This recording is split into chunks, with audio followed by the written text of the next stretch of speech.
Donald Trump may wind up winning the presidency, but man, this last week he has done so many dumb things to lose it this final week of the campaign. So let's just go through a few of them, shall we? All right, so it starts on Sunday. He has a rally at Madison Square Garden. One of the guys on there is this comedian, last name Hinchcliffe. By the way, comedian should be in air quotes, comedian. And this guy makes a bunch of off-color comments about Puerto Ricans and Hispanics more generally. And for 2 days, Trump is forced to defend this stuff, even as there's polling that shows him making inroads among the Hispanic community. Not a great thing to do when you want Hispanics to vote for you, to insult them, a week before the election. So that's the first 2 days of the week. Just absolutely terrible. On Wednesday, Trump is in Green Bay, Wisconsin. He gives a long campaign rally. And in it, he says, among other things, I'm going to protect women. Now, he said this before, and the idea is he's going to protect them from gangs and threats and, all these things. And he then goes on to say, and I'm going to protect them even if they don't want me to protect them. Which, again, think of who is undecided in this race, okay? So Trump needs to win Hispanic men, right, by a bigger margin than he ever has before. And especially he needs to win women, Republican women, who do not like him, but agree with his policies, okay? So that is a dumb thing to say. You don't say, I'm going to protect women even if they don't want me to protect them, especially when you have the record and the in terms of what you've said publicly, the Access Hollywood tape, and the accusations that have been made against Donald Trump in terms of his behavior with women. You don't say, I'm going to do it whether you like it or not. Nope. Just dumb, politically stupid, shouldn't say it. Okay, so that's just through Wednesday, okay? Then Trump gets a gift. I'm going to be honest. He gets a gift. Joe Biden hands him a gift, and here's what Joe Biden does. So Joe Biden does an interview, and he says effectively, it's debatable, but the way I heard it at least, he's talking to this liberal group, and he seems to say Donald Trump supporters are garbage, okay? That's his word, not mine. And Trump rightly seizes on this, okay? He's got the thing where he's in the garbage truck with the Trump on the side of it. He's wearing the vest speaking at the rally because this is good for two reasons for Trump. Number one, it really energizes his supporters, right? He can say, as he did smartly, this is what Democrats really think of you, right? No matter what they say, Kamala Harris says she wants your vote, all that. Here's what they really think of you. They think that you're garbage. So that's number one. Number two, it distracts and changes the subject from the Madison Square Garden rally, which was a disaster, and then his comments in Green Bay, which were also really bad. The women, I'll protect you whether you want to or not.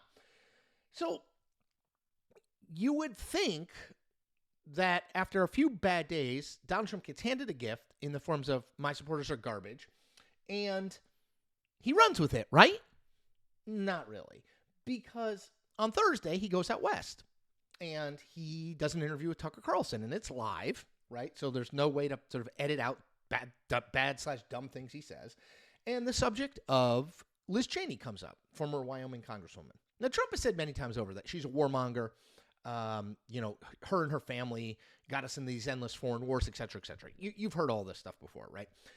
But this time, Trump, in trying to sort of explain what he means by warmonger, I guess, says Liz Cheney needs to carry a rifle and have guns pointing in her face. Things would be very different if she felt that way. Now, what he's saying is, if Liz Cheney had to serve in war, she'd have a different view on war. Again, it's not an opinion he hasn't really expressed before. It's not even an opinion that's all that unpopular in the current Republican Party.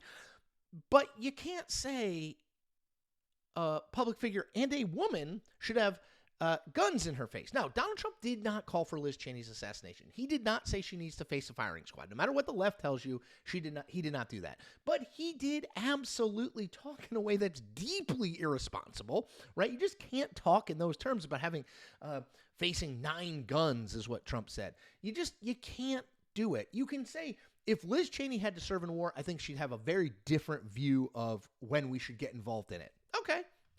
Not everyone's going to agree with that, but you can say that. You can't say what Trump said. So a couple reasons it's bad.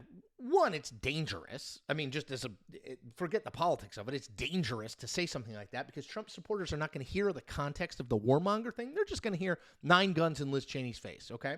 That's one. Two, it takes the conversation away, the national conversation away from Joe Biden allegedly calling all of Trump's supporters garbage and makes it, again, about something dumb Donald Trump has said that will alienate people. And then 3, as I mentioned, who's the swing vote, right? The swing vote is Republican women who don't like Donald Trump but like Republican policies. Well, I don't think they like Liz Cheney, these women and these Republican voters. Liz Cheney's not popular in the Republican Party.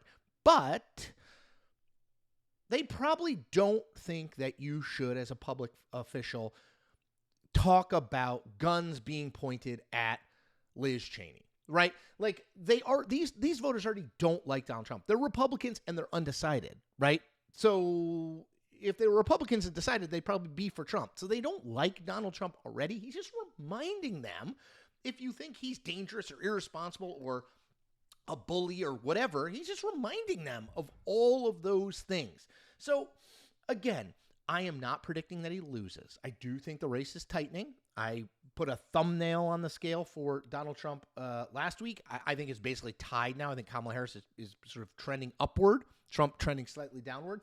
And he is just doing so many dumb things. And I don't actually think this is a campaign problem. I think the campaign probably tells him, hey, you got to keep it.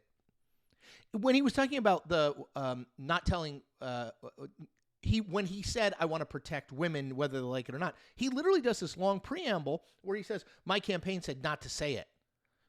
Yeah, you should listen to them. So this isn't a campaign problem. It's a candidate problem.